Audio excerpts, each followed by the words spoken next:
నేను ధ్యానంలోకి వచ్చింది 2023 ఒక వీడియో చూశాను. అయితే నేను అప్పుడు బిజినెస్ చేసేవాడిని.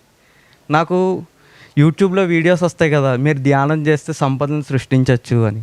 అలా కొన్ని వీడియోస్ వచ్చాయి. ఆ వీడియోస్ చూసి ఒక ధ్యానం చేశాను. ఫస్ట్ సిట్టింగ్లోనే నాకు 40 మినిట్స్ కూర్చున్నాను. నా శరీరం అంతా ఇలా పెరిగిపోతుంది. ఎంత పెద్దదవుతుందంటే ఆకాశంలోకి వెళ్ళిపోతుంది, నాకు తెలియట్లేదు.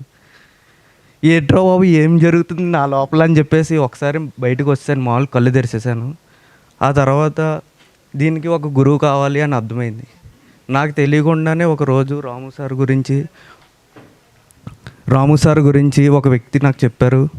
ఆ తర్వాత ఆయన వీడియోలు వరుసగా చూడడం జరిగింది 15 రోజులు కంటిన్యూగా. చూసిన తర్వాత సార్ పౌర్ణమి ధ్యానానికి ఎప్పుడు అందరినీ రమ్మంటూ ఉంటారు ఆశ్రమానికి. అలాగే నేను కూడా వెళ్ళాను. ఆ ప్రకృతి, అక్కడ ఉన్న వాతావరణం నాకు చాలా బాగా నచ్చాయి. ఆ తర్వాత నేను పూర్తిగా అక్కడే సెటిల్ అయిపోదామని ప్లాన్ చేసుకొని వచ్చేసా పూర్తిగా సార్ దగ్గరికి. అయితే లాస్ట్ ఇయర్ ఇదే డిసెంబర్లో ధ్యానమా చక్రం ముందు 10 రోజుల ముందు ఆశ్రమానికి వెళ్ళాను. అప్పటి నుండి అక్కడే ఉంటున్నాను. అయితే అక్కడ అద్భుతమైన ప్రకృతి అంతా బాగుంటుంది. ఫుడ్ కానీ అన్ని విషయాలు అన్నీ బాగుంటాయి. అయితే అక్కడ ధ్యానం చేస్తున్నప్పుడు నాకు రకరకాల అనుభవాలు జరిగాయి. ముందుగా నా లోపల ఉన్న యాంగ్జైటీ, కంగారు పోయింది. అలాగే నేను కొన్ని స్కిల్స్ నేర్చుకున్నాను. నాది ముందు బేకరీ ఫీల్డ్. బేకరీలో అన్ని రకాల ఐటమ్స్ నేను తయారు చేసేవాడిని. అయితే ఆ మొత్తం ఫీల్డ్ వదిలేసిన తర్వాత నేను జీరోకి పడిపోయా. నా ఫ్యామిలీ మొత్తం.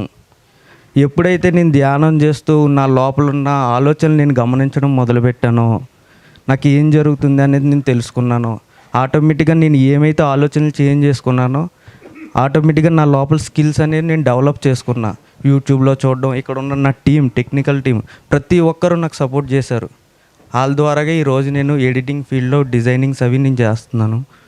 సో నాకు ఇక్కడ చాలా బాగా నచ్చింది.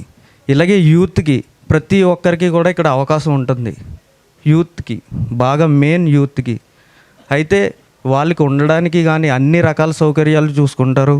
ఫుడ్ కానీ అన్ని విషయాల్లోని మెయిన్ ఎవరికైతే ఇంట్రెస్ట్ ఉంటుందో, ఏదైనా నేర్చుకోవాలి, నేను జీవితంలో సాధించాలి అనే వాళ్ళకి ఖచ్చితంగా అవకాశం అయితే ఉంది.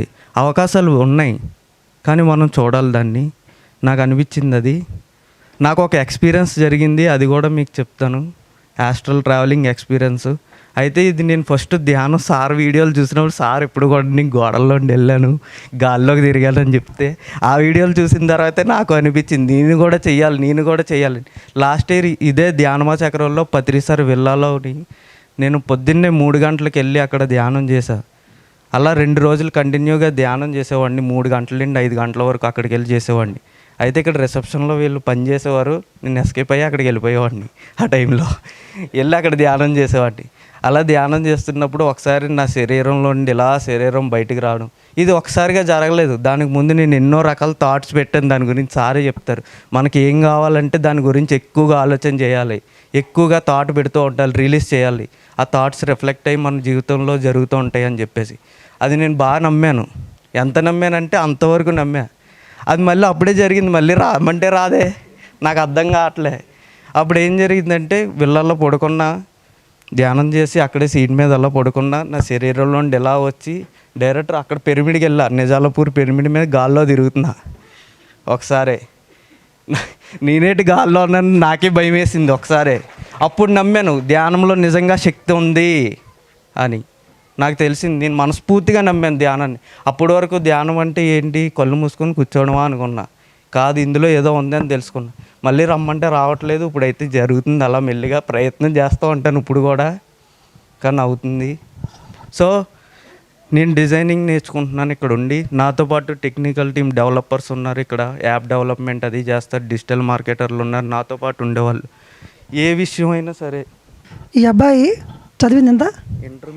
ఇంటర్మీడియట్ చదివిండు. ఆశ్రమానికి వచ్చినప్పుడు అప్పులు, సమస్యలు, వాళ్ళు ఉన్న ఊరిని వదిలిపెట్టి రాజమండ్రికి వచ్చి వాళ్ళ అమ్మ వాళ్ళ చెల్లెళ్ళు అక్కడ ఉంటున్నారు. ఈ అబ్బాయి వచ్చి నాకు ఏదైనా పని చూపించండి, నేను మేస్త్రి పని అయినా చూసి సంపాదించుకోవాలి, డబ్బులు ఇంటికి పంచాలి, అమ్మకు పంపించాలని చెప్పి అన్నప్పుడు ఒకటే చెప్పాను, మన దగ్గర బ్రహ్మాస్త్రం ఉంది, దాన్ని పట్టుకొని లోపలికి వెళ్తే నీలోంచి కొత్త కొందాలు వస్తాయి. నువ్వు మళ్ళీ బేకరీని అట్లా తన్నింది యూనివర్సు. ఇది కాదురా, నువ్వు ఇక్కడ కూర్చోవాల్సిన అవసరం లేదు, కష్టం వచ్చింది అబ్బాయికి. మనం ఏం చేస్తాం అప్పుడు? నాకు సమస్య వచ్చింది, నాకు ఉన్న జీవనాధారం పోయింది, అప్పులు వచ్చినాయి అనుకుంటాం కదా. కానీ ఈ అబ్బాయి కూడా అదే వచ్చింది.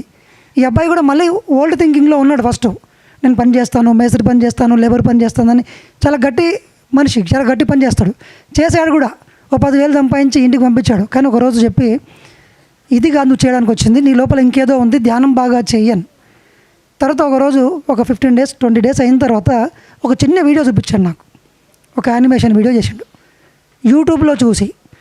ఆ చూసిన తర్వాత నాకు అర్థమైంది చాలా క్రియేటివిటీకి కనెక్ట్ అయ్యిండు అని. నేను ఒక ప్రాజెక్ట్ ఇచ్చిన ఆయనకి, మన ధ్యానధర్మ ఆశ్రమంలో వచ్చే సెమినార్ హాల్కి సంబంధించి ఒక వీడియో తయారు చేయను.